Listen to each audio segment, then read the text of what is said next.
एक दूसरे का बहस चलाओ तो चलाओ घंटे भर।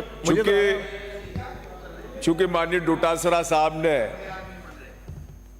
अपने वक्तव्य में अभी ये बात कही, केवल इस विषय तक सीमित रखें सभी को।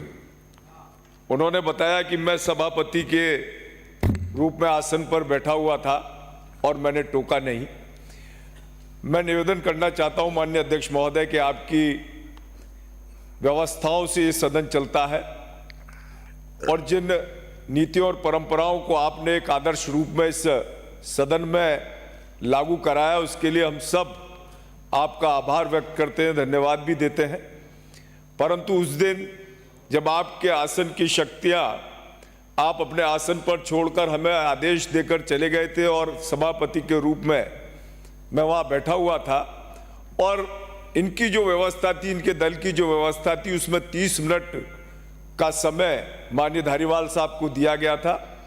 मैंने 30 मिनट तक बुलवाने के बाद भी 2-3 मिनट तक उनकी बात पूरी होने दी और उनकी बात पूरी होने के बाद फिर मैंने कहा आप विराजें। फिर मैं जब उनको बैठाने के लिए प्रयासरत था, ऐसे में उन्होंने जो अपना कहा वो शब्द, ना तो डोटासरा जी भी उस रोज बैठे हुए थे, टीकाराम जी हमारे प्रतिपक्ष के नेता भी बैठे हुए थे, अभी आप उस गलती को स्वीकार कर रहे हैं।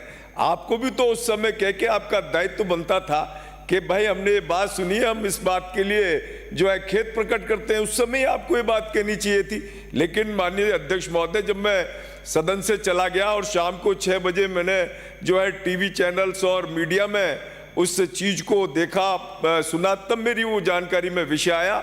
मैं समझता हूं कि जिस भाव से, जिस तरह से भी माननीय जो हमारे सदस्य हैं, वरिष्ठ सदस्य हैं, पूर्व मंत्री रहे हैं और बहुत 82 साल की जिनकी उम्र है, उनके मुंह से जो शब्द निकला है वो किसी भी भावावेश में निकला हो या उनके किसी भी भाव के कारण निकला हो, परंतु जो भी उन्होंने कहा है, मैं समझता हूं कि वो खुद अनुभवी है और उनको इस विषय में खुद अपनी बात रखनी चाहिए कि किस प्रकार से वो इस सदन की गरिमा को, जो ऐतिहासिक गरिमा है, जिनकी हम तो सब छोटे लोग हैं और नए नए बहुत सारे सदस्य आए हैं जो सदन की गरिमा को बना सकें, परंपराओं पर चल सकें, नियमों पर चल सकें।